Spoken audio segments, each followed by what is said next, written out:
This is Jarbon from the Predatory Lending Network talking to you. Now I'm here with some great fans of my planet and my people. Damn it, what was your name? Philip. This is Jarbon from the Predatory Lending Network talking to you. Now I'm here with Philip, and he's quite a fan of the Predator. Can you tell us something about your business? Well, I am the publisher for Famous Monsters of Filmland. It's a 52-year-old magazine. We are the third publisher in the line of the history of FM, and we just came out with issue 250 and 251. We will be a quarterly magazine, and this is one of the covers for issue 251. Very nice cover, I would say. Yep, absolutely. Now you say it's a 50-year-old company. You don't quite look like 50. How do you stay so young? Well, in the planet where we come from, we are the third generation of this magazine incarnation, and the very first publisher was Warren Publishing, and the editor-in-chief was Forrest J. Ackerman, and of course Forrest J. Ackerman was at the inception of the San Diego Comic-Con. He had basically been there at the World Fair when they first introduced the television.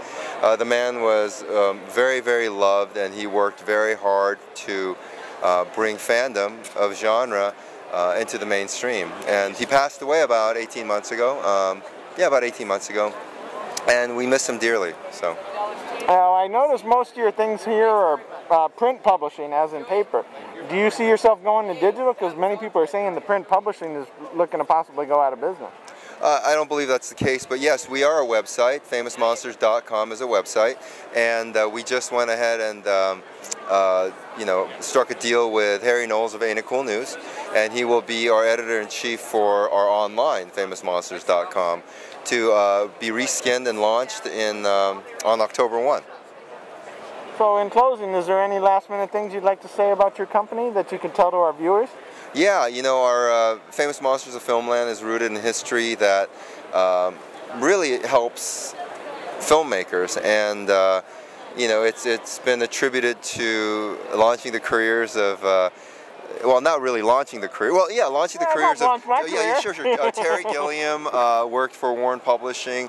You had Richard Corbin, who did a lot of the artwork for Creepy and Eerie. You've had Basil Gogos, who is the cover artist, and these are giants today. They are leaders of their field, and Stan Winston grew up reading FM, and so did Lucas and Peter Jackson, and so what we're charged with is finding the next generation of greats like Jackson and Del Toro and so forth.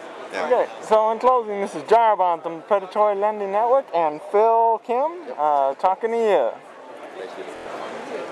Well, good? This is Jarbon from the Predatory Lending Network talking to you. Now, the new Predator movie's on, and we're talking to some folks about the new Predator movie. Now, we see you are quite the fan of the Predator movie. What did you think of the new movie? Well, it's funny. We were at our own convention when it released, and then we came right here. So for the last 2 weeks, I haven't had time to even sleep. So the next thing I'm going to do this coming week is go see the Predator movie. But we did do an interview with Greg Nicotero and K&B, who did all the special effects makeup. What an amazing, rich history of a company that is. And Greg Nicotero, fashioned or crafted, or however you would say it, the three Predators, the Black Predator and the other two. So, for the latest film. So, in our magazine, we basically have a very large content of concept art and how what is in the mind of the magicians who create this. So, if you pick up an issue of 251, you'll get to read about it. Now, in the show, in the latest movie, they had a new Predator, yes, physical, being or a new race or something. How do you feel about them creating a new race of Predator? Well, I think they didn't create it. If you believe. Well, it is somewhat different. Well, my point is, in your alien planet. Okay. Well, okay. They're not created. They've been around. Yeah. Okay. Generationally. Okay, but for the storyline. Right. So for the story, I think it's great. I think what it does is I think stories are best told when we can identify with alien creatures, and I think to go to a planet where we're introduced to the Predator you know, back in what, 1980? What was it? 87. 87. And we think it's a singular creature, but when they go into the depths of the story where there are other species and races, it's not much different than our own planet, and they have their own, you know, social and economic problems, and you know, they hunt each other. So who would you say is the better banker, a Ferengi or a Predator? Oh, I would definitely say not a Ferengi, a Predator. A Predator, absolutely. Okay, so you can see the best bankers in the galaxy are the Predator. Absolutely. Okay, so we'll cut that.